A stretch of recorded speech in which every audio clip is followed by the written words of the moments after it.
honradísimo de estar esta tarde aquí con ustedes, que debió haber sido hace una semana. Pero bueno, estamos celebrando de todos modos el Día del Diseño Industrial sin ciclón. Les voy a hablar, bueno, y a The Group, por supuesto, y a Casa Yo, y a todos mis colegas que están aquí reunidos y amigos. Es realmente un placer. Voy a empezar a narrarles básicamente la historia de la cocina. Vamos a hacer un breve repaso por diferentes civilizaciones, entre ellos la nuestra. Esta es la cocina, una cocina nuestra, muy caraqueña además, porque es la cocina de la Quintana Roo. Probablemente es una de las cocinas más emblemáticas de Venezuela, porque muy pocas casas, nosotros que hemos realmente acabado con casi toda nuestra memoria histórica, pues esto es un récord que una cocina tan completa haya sobrevivido hasta el día de hoy. Quiero que tomen atención estos artefactos. Esto es un poco para indicarles pues el estado desde esto básicamente es anteayer aquí en Venezuela, ¿no? Podemos pasar a la segunda lámina. ¿Quién lo paso yo? ¿No? Ok. ¿Cómo es la cosa aquí? Ok, perfecto. Bueno, es una cosa muy curiosa porque en arquitectura, ¿qué pasa? El origen de la casa y el origen de la cocina básicamente están ligados por una cosa muy primordial, que es el fuego, un elemento natural que tuvimos primero que domesticar y además controlarlo arquitectónicamente, que eso llevó muchísimos milenios, diría yo siglos en realidad, porque las chimeneas empiezan a desarrollarse un poco antes de la Edad Media. O sea, cómo dominar el fuego dentro de la casa era un problema. De manera que, pues, era eso, cómo se perfeccionaba no solo la combustión para los alimentos, sino para calentarse. De manera que todo, tribalmente, pues, uno se reunía alrededor del fuego. ¿Y qué pasa? Que la palabra, justamente, en muchísimos idiomas de casa y de estufa, lugar de cocinar, es la misma cosa, básicamente. En Japón, por ejemplo, es kamado, que significa estufa y significa casa, pero al mismo tiempo, cuando tú destruyes una familia, se dice en japonés, destruyes el kamado o partes el kamado. Cuando una familia se parte o una familia se destruye, básicamente lo que se destruye es el hogar, justamente el lugar de cocción. Pasa igual pues con nosotros, el hogar viene justamente del sitio donde tú haces la hoguera, porque todo eso está relacionado. Foyer es exactamente lo mismo, con el fuego en francés. Lar, que también viene, la palabra lar se usa mucho en portugués, se usa en catalán, en castellano por supuesto, pero tiene que ver también con dioses de la cocina, que eran muy estimados en Roma y en Grecia. Eran básicamente los que te cuidaban la casa, los que te proporcionaban el alimento, los que te daban la abundancia para que siempre hubiera comida. De manera que todo, fíjense ustedes que focolare es exactamente igual en italiano, porque es el logo del fuoco. Entonces, básicamente la cocina y la casa y la arquitectura per se están sumamente e íntimamente ligadas por el elemento fuego, que es lo que nos une, ¿no? ¿Qué pasó aquí, Alberto? Bueno, básicamente, pues no vamos a hacer una lección de historia, pero lo que quería era un breve repaso, por ejemplo, de cómo eran las cocinas en Egipto, en Japón, en Inglaterra, etcétera, etcétera, en Grecia.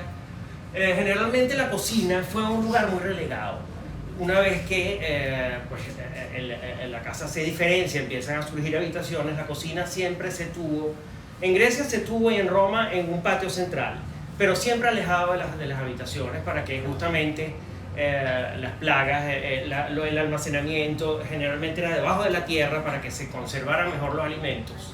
Y eso, todo esto básicamente, la intención de, fíjense ustedes que aquí en Egipto, bueno, este era el final de la casa, entonces se tenía un techo para que subiera el humo, en una azotea, se guardaban las cosas debajo y básicamente siempre eran las mismas cosas, ánforas para conservar el aceite, para salar el pescado o la carne, y básicamente esa tecnología esto es en Roma, las culinas de Roma, de ahí viene la palabra culinaria, justamente del latín, que ahí nos viene, que es cocinar.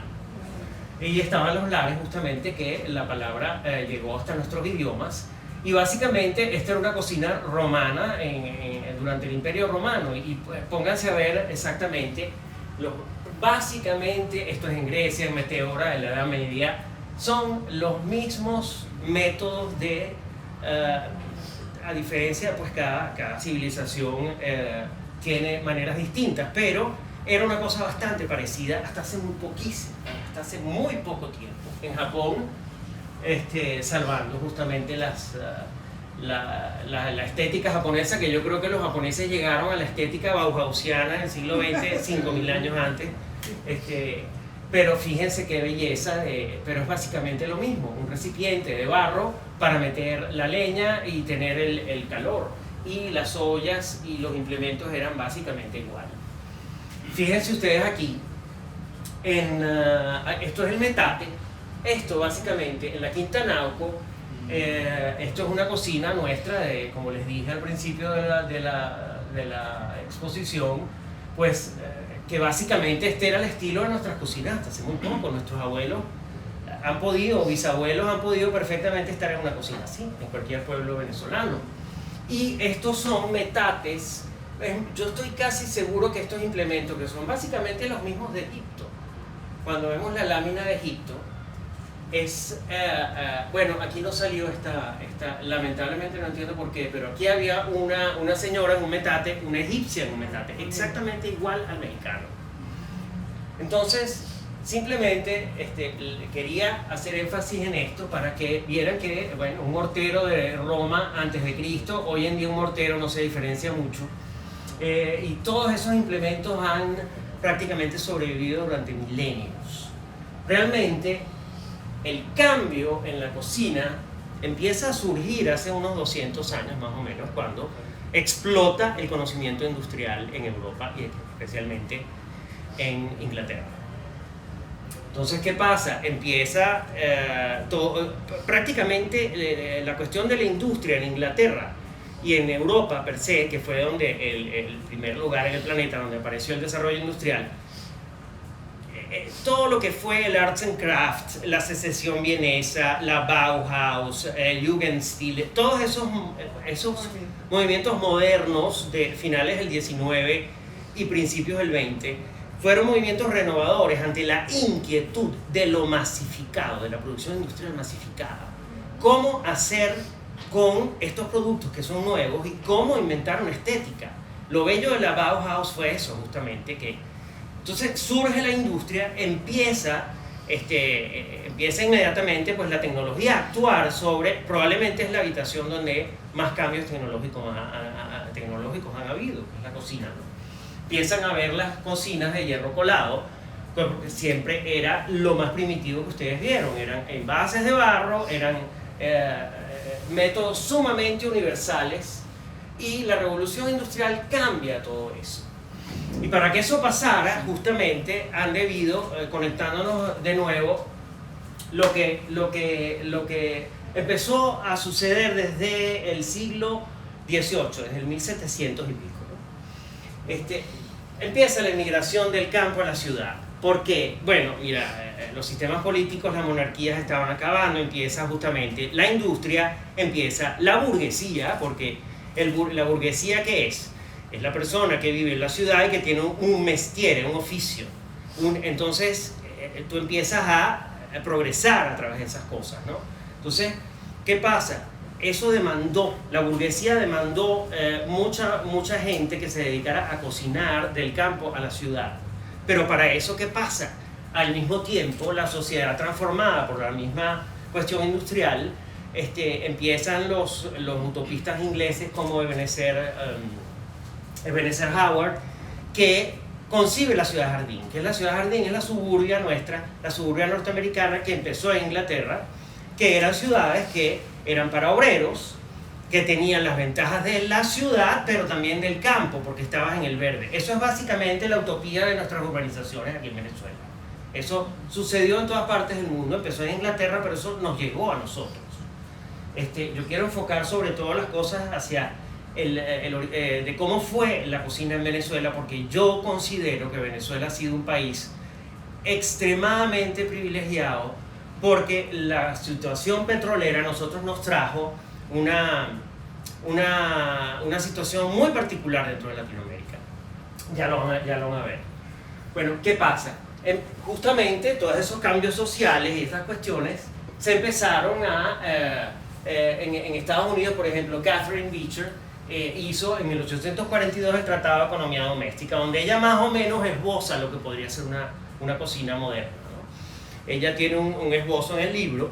También está un señor Taylor, Frederick Taylor, que empezó a estudiar cómo eran los mecanismos de las industrias y cuál era un poco el origen de un libro que probablemente ustedes, arquitectos y diseñadores industriales, conozcan, que es el Neufert, que justamente se produce en la Bauhaus, que es justamente la escuela que congloba todas esas inquietudes en la Alemania del año 19, hace 102 años, 103, y que básicamente vivisecciona la vida del hombre en la ciudad, y todo está medido. Taylor hizo eso también en Estados Unidos en la cuestión fabril, un poco como Tiempos Modernos con Charles Chaplin. Cuánto necesita un trabajador, cuánto tiempo necesita estar concentrado en los movimientos mecánicos, cuánto tiempo necesita descansar o no. Él fue un gran abogado, un gran abogado del descanso entre turnos, porque se morían o sea, las jornadas eran exhaustivas. Todo eso dio, pues imagínense.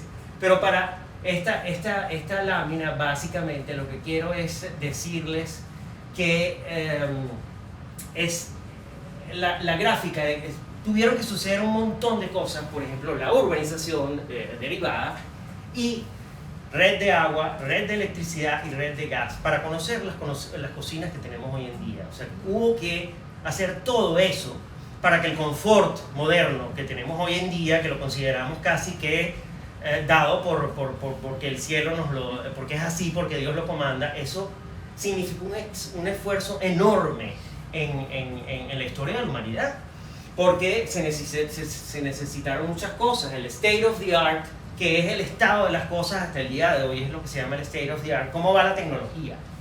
Bueno, se necesitó la urbanización, se necesitó la electricidad y el gas que llegaran a las casas. La refrigeración fue algo importantísimo, porque así almacenar los alimentos o en calor o en frío no era fácil hasta hace muy poco. La refrigeración es un proceso físico que es prácticamente comprimir un gas para que por un lado bote calor, pero por el otro produzca frío, y eso es justamente lo que tenemos hoy en día, es lo normal. Ahí está metido una nevera, pero lo que hay ahí metido fue un proceso de años de investigación. Incluso Einstein trató de hacerlo, porque el problema de las primeras neveras era que explotaban los tubos.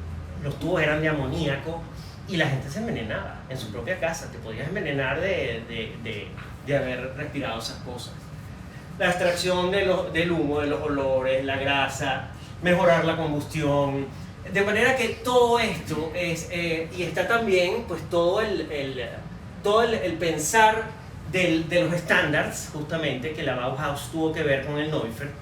Y Le Corbusier, por ejemplo, que abogaba que la cocina tenía que estar en el piso de arriba para que justamente los olores escaparan y la gente de abajo, las habitaciones abajo no se impregnaran de manera que todas esas cosas pasaron entre el siglo XIX y el XX, y vinieron a conformar pues toda una amalgama que estaba tanto en los países más desarrollados, tanto en Europa como en Estados Unidos, ¿no? Entonces, ¿qué pasa? En esos análisis de viviseccionar la vida moderna y de empezar a ver qué podemos hacer con los estándares, pues surge en 1926, esta es la reproducción de la cocina en el MoMA en el 2015. Margaret Schütte-Lihotzky fue una alemana que básicamente es la inventora de la cocina moderna.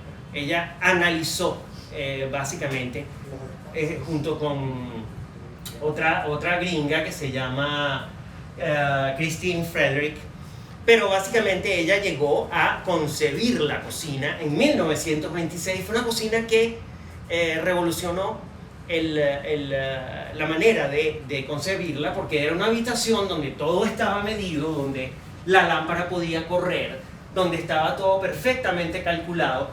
Fíjense que aquí hay toda una serie de contenedores en aluminio para tener semillas, para tener los granos, para tener arroz, para tener azúcar, para tener sal. Todo estaba perfectamente medido. De manera que esta es la primera, básicamente es la primera cocina moderna como la conocemos hoy, y fue hecha por una mujer en 1926 y se conoce como el Frankfurt Kitchen, justamente. Pero, claro, imagínense la modernidad de esto. Este es Margaret Schudlihotsky, que se murió en el 14. Ella acaba de morir, duró 103 años, la señora. Una leyenda del diseño alemán. Al mismo tiempo que pasa, estaba también el señor Friedrich Poggenpohl en Alemania también, porque fue para el mismo concurso. Ella se ganó el concurso y se hicieron más de 200.000 cocinas en Frankfurt, y por eso fue tan famosa la cocina, ¿no? Bueno, tanto que le hicieron el homenaje hace muy poco en el MoMA, ¿no? Había otro señor, el señor Poggenpohl, que estaba también, que hoy en día es una de las cocinas, bueno, básicamente es la industria de las cocinas más antiguas del mundo. O sea, de cocinas industriales, es la casa alemana Poggenpohl. El señor fundó esa compañía a finales del 19 y sale más o menos en estos años también con un mueble tipado, también muy parecido al de Margaret Schudlihotsky. Y la diferencia con Poggenpohl es que Margaret, a ella se le produjo, pero él tenía una fábrica, de manera que él fue mucho más allá, porque él empezó a vender no solamente en Alemania, sino en el resto de Europa. Pero bueno, cayó la guerra y Alemania cayó en la tragedia que sabemos todos, ¿no? Pero bueno, yo me imagino que ustedes ven esa cocina sumamente moderna, que hoy en día no es mucha la diferencia que se ve, pero le falta algo. Por eso está le falta algo que es muy emblemático de nuestras cocinas, y era justamente ¿qué? El problema de la refrigeración. Ahí no hay nevera. Entonces, claro, fíjense, eso denota que la refrigeración fue algo para domesticarlo realmente y hacerlo seguro como lo tenemos hoy en día. Bueno, tuvieron que pasar muchísimos decenios, ¿no? Y como les dije, Einstein intentó justamente comercializar, hacer una refrigeración que no fuera contaminante, pero de alguna manera no tuvo éxito. Fue realmente en Estados Unidos, con la Frigidaire y con James Carrier, que también estaba haciendo estudios del aire acondicionado, que es el inventor del aire acondicionado, donde se populariza la cuestión del refrigerador. Entonces, ya en los años 30 empezaron ciertas compañías a tener refrigeradores que terminaron. Este es el sueño americano de los 50, donde todo de la posguerra, después de 2 guerras mundiales, Europa en una miseria terrible. Una nevera en Europa en esos años era casi que inconcebible, porque en Estados Unidos sí, bueno, ganaron las 2 guerras, ¿no? Entonces todas las tecnologías prácticamente convergen en Estados Unidos.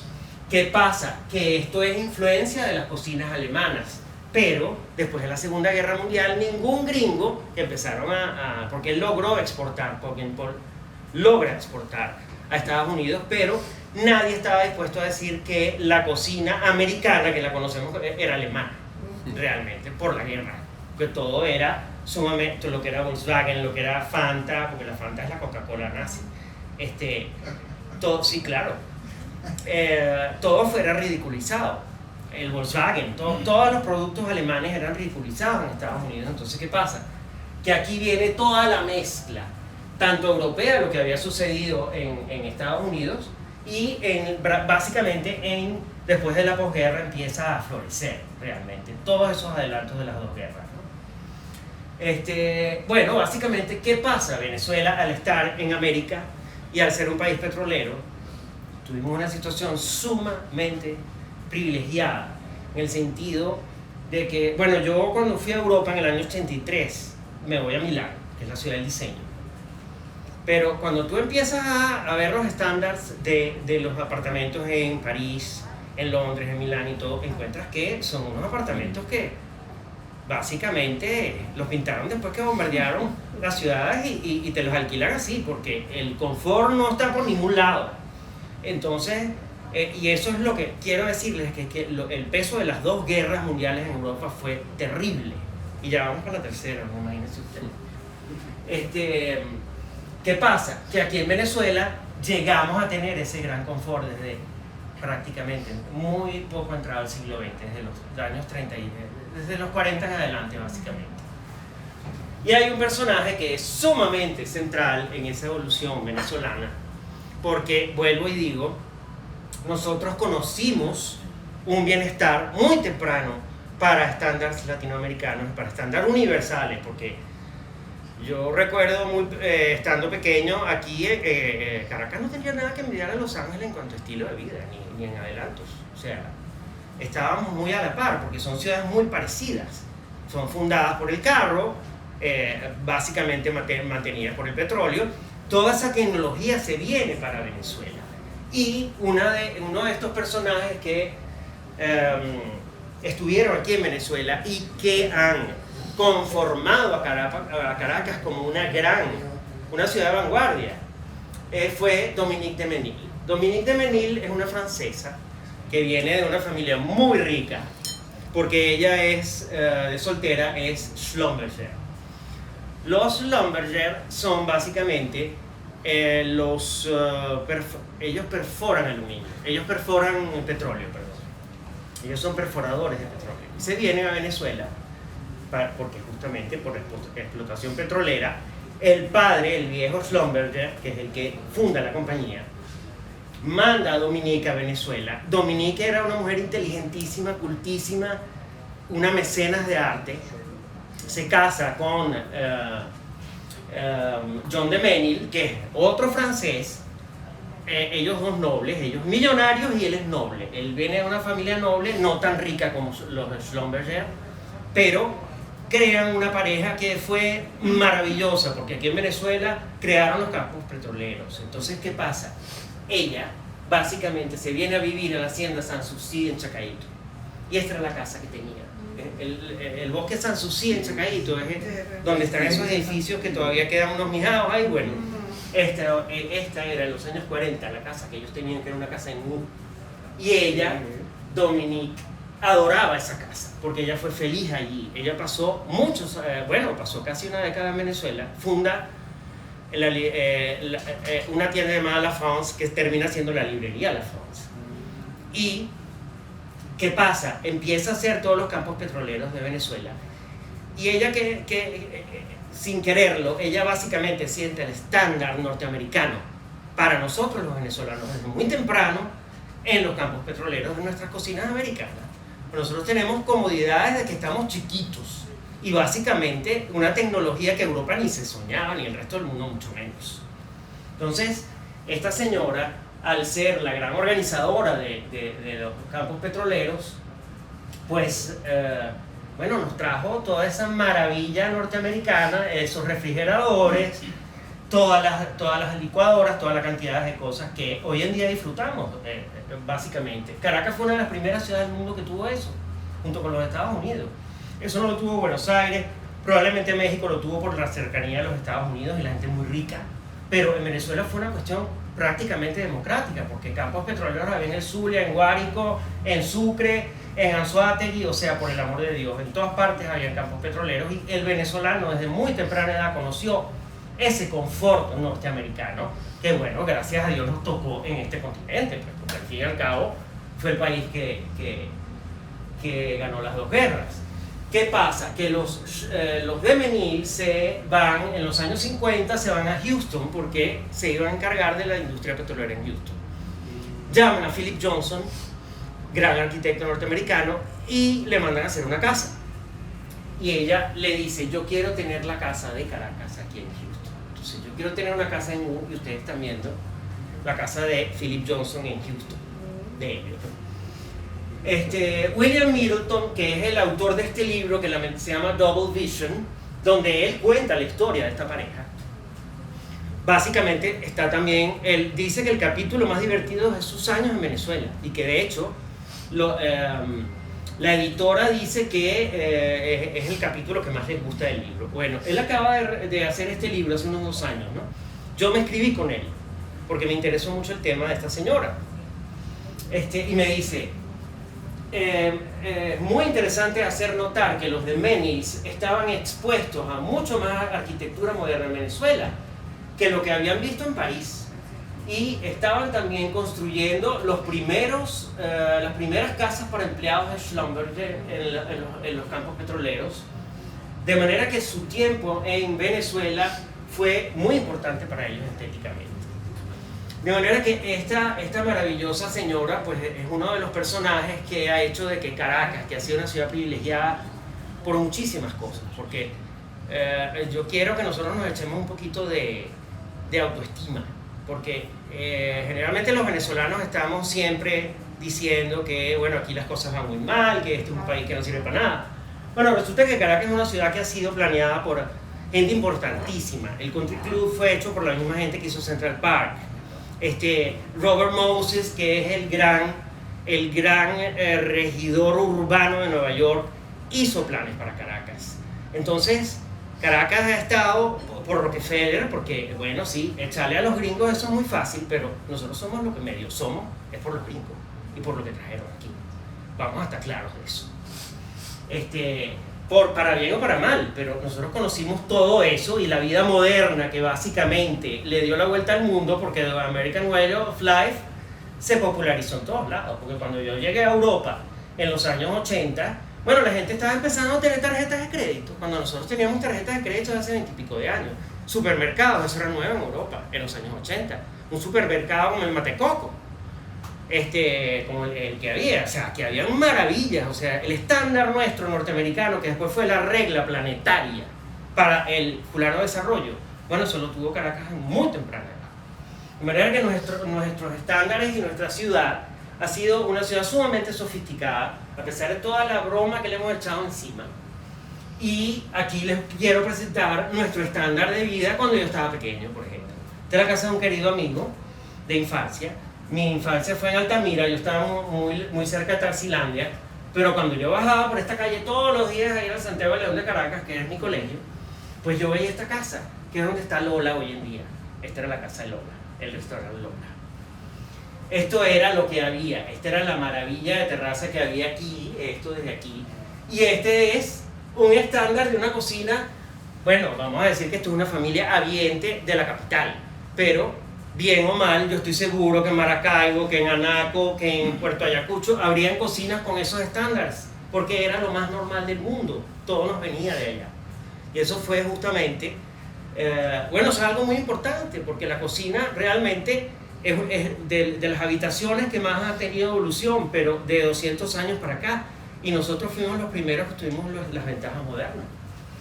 Por todo eso que les habíamos hablado anteriormente, porque hubo urbanizaciones, porque hubo gas, porque hubo agua, porque hubo electricidad, porque hubo una cantidad de cosas que hicieron posible esta maravilla. Bueno, lo que les quiero decir básicamente, bueno, ven ustedes, 2 neveras, porque hay una aquí, otra allá, fíjense, otra allá al lado del termo. El filtro de agua, que por cierto nos viene de Inglaterra, porque esos filtros, ¿qué pasó? En Londres se estaba muriendo todo el mundo de cólera. Y la reina Victoria, a finales del siglo XIX, manda, y resulta que era en el Támesis, que el agua del Támesis, que todo el mundo agarraba agua, y resulta que eso estaba cundido de cólera. O sea, que en lo que se descubre que el cólera de Londres era por el propio río, la reina Victoria dice, bueno, yo le voy a premiar el que me haga un filtro de agua, que me saquen todo el Támesis, lo pongan en un filtro y que saque agua bebida. Bueno, los Royal Doulton fueron los que se ganaron eso. Y este es el termo que le dio la vuelta al mundo. Esto le dio la vuelta al mundo. Primero porque Inglaterra en ese momento era dueña del mundo. O sea que exportaron esto a todas partes y bueno, tenemos esto. O sea, tenemos la modernidad y el inmediato pasado, que ya esto era moderno. Esto era plena revolución industrial inglesa. Entonces, bueno, este era el estándar de una casa en Caracas de los años 60, porque esto es en el 61, el carro, un Pontiac. O sea, no, el estándar de vida de nosotros no tenía nada que enviarle a Palm Beach, a Palm Springs, a Los Ángeles, a cualquiera cosa de esas. No se metía en las Mercedes, te metías en el Rosal y eso eran urbanizaciones suburbanas norteamericanas, porque eso fue nuestra herencia urbana realmente, ¿no? Aparte de las europeas. Pero básicamente el país se conforma con ese estándar norteamericano que para mí es maravilloso. Adiós, gracias, ¿no? Bueno, ¿qué pasa también? Que uno de los grandes adelantos del siglo XX de las cocinas fue la superficie de trabajo. Entonces, Formica, que es una compañía de Westinghouse, inventa la Formica en 1913, o sea que tiene unos 108 años la Formica ya. ¿Y qué pasa? Que la usaba sobre todo para poner en los radios. No se habían dado cuenta de la maravilla de material que iba a ser. Básicamente, ustedes no saben de qué está hecha la Formica, es papel comprimido a 105 centímetros con una resina. Por eso es que uno la corta y uno ve que es oscuro, porque está todo el papel abajo, o sea, toda la resina abajo y el papel arriba comprimido con el color y el diseño que tú le des. Raymond Loewy, justamente lo puse aquí porque, bueno, esta es la Westinghouse, que es la inventora en 1913, que lo llamaron el Miracle Surface, porque era tan duro que, bueno, mira, no era un material poroso, porque justamente el problema de las cocinas y el trabajo es el material poroso. Empieza justamente la era de los laminados modernos. La Formica fue un enorme adelanto, y Raymond Loewy, que justamente lo puse ahí por el día 29 pasado, porque era el día del diseño industrial, y no sé si ustedes conocen a Raymond Loewy, pero yo los invito a que averigüen quién fue. Porque él básicamente es el hombre que le diseña a Estados Unidos la cara industrial y moderna. Él es el autor de los Streamlines, de los Greyhounds, que eran esos autobuses de aluminio, hace todos los trenes para la Amtrak, hace los dispensadores de Coca-Cola de los años 60, esos de las fuentes de soda que tenían todas unas rayas, unos metidos así con el sello de Coca-Cola. Exactamente, los carritos, el sello de Lucky Strike era de él. O sea, él fue el padre de la estética moderna norteamericana. Entonces, se vende mal. Él...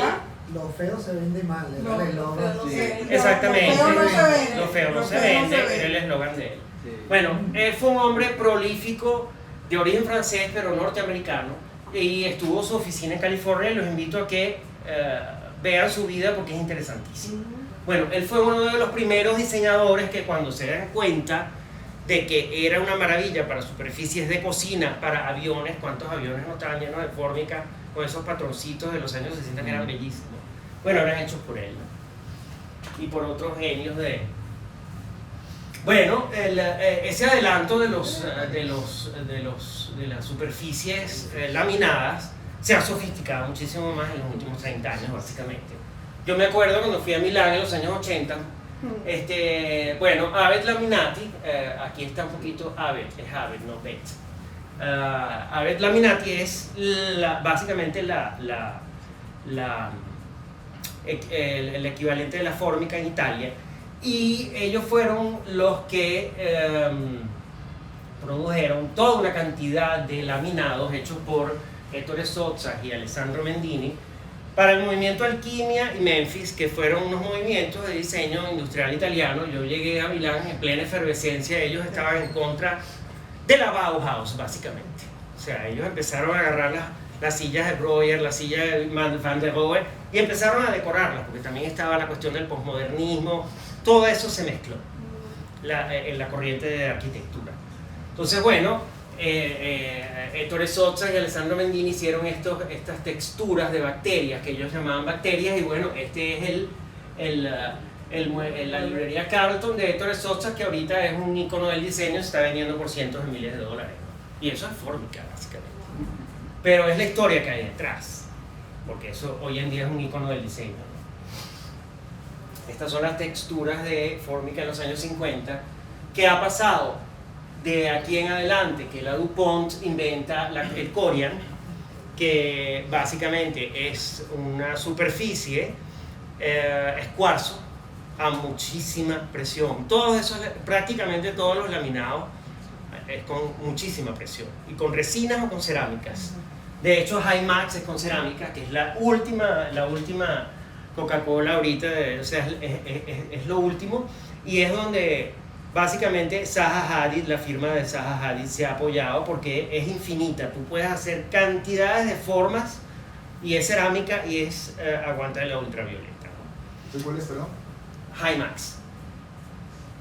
Decton, que es lo mismo que Silestone y Decton básicamente son de la casa española.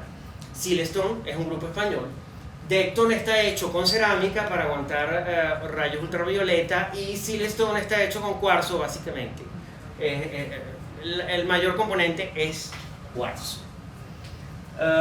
Dicen que son verdes, yo no sé hasta qué punto son verdes porque yo vi un video y los montones de cuarzo que tienen que hacer y yo digo, ¿a dónde está la ecología en eso? Porque eso tienen que minarlo. Entonces yo no quiero hablar mal de esta compañía específicamente, pero también quiero hacer una advertencia de que el mercadito verde es toda una trufa, como se diría en Italia, ¿no?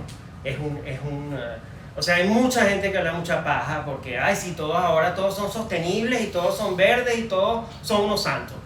Pero bueno, indudablemente que estos son materiales extraordinarios. Dice, el Corian es aluminio también, porque es silicón, pero tiene un ingrediente de aluminio. Eso ya es muy bueno, porque yo soy un amante del aluminio, mis muebles son de aluminio. El aluminio se puede hacer hasta transparente hoy en día, porque justamente con presión puedes hacer vidrio de aluminio y es más fuerte que cualquier cosa que se haya hecho hasta el momento contra las balas.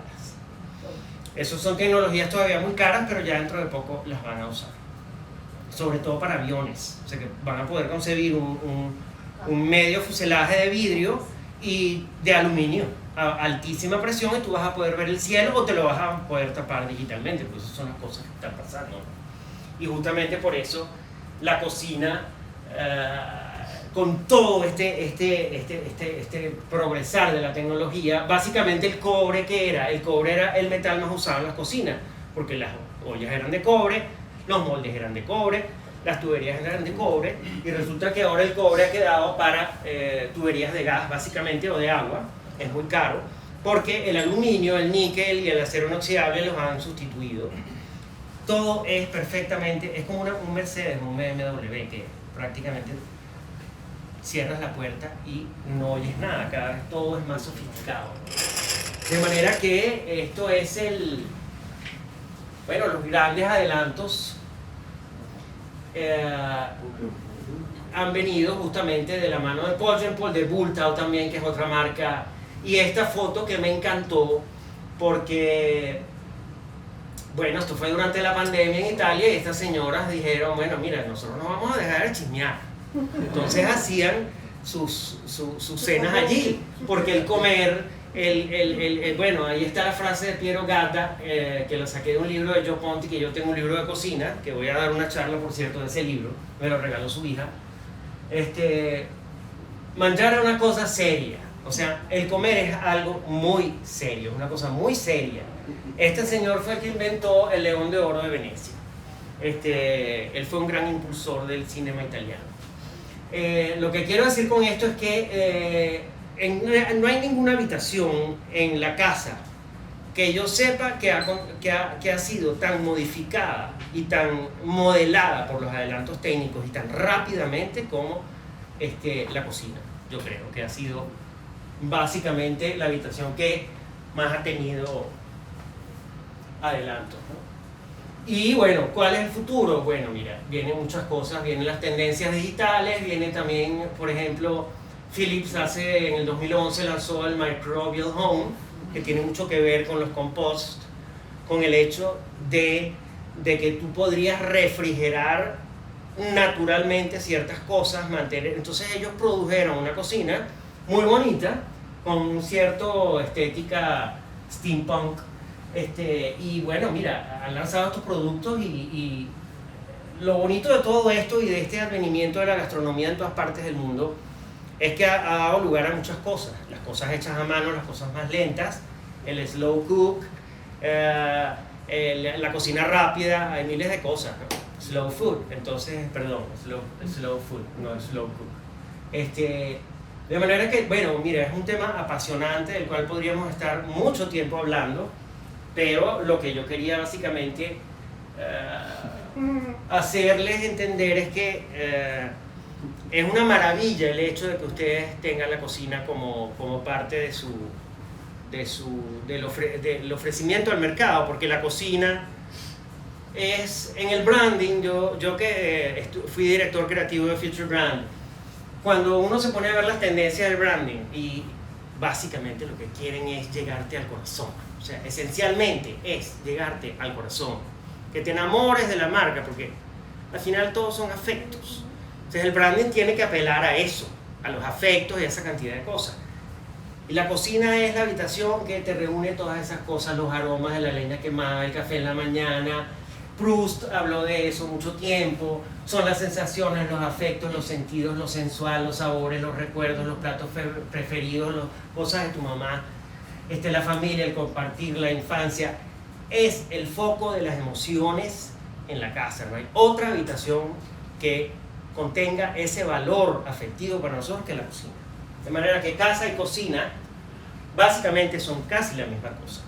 Y yo no sé si ustedes se han fijado que todas las fiestas buenas o malas terminan... No, todas las fiestas buenas terminan en la cocina. Y si son malas, más rápido todavía. Y si hay caña así como esa, mejor todavía. Esto es un mueble hecho por mí, por cierto. Valga la cuña, lo acabo de entregar hace 2 meses. Es una barra de escorche. De manera que la cocina pasó de ser relegada al final de la casa a estar en el centro de en el corazón de la casa. Hoy en día compite con el salón. Ahí está la muestra. Esa es la manera. Entonces, bueno, ahí está la pareja que terminó la fiesta y se van a dormir muy contentos. Eso es todo. Hasta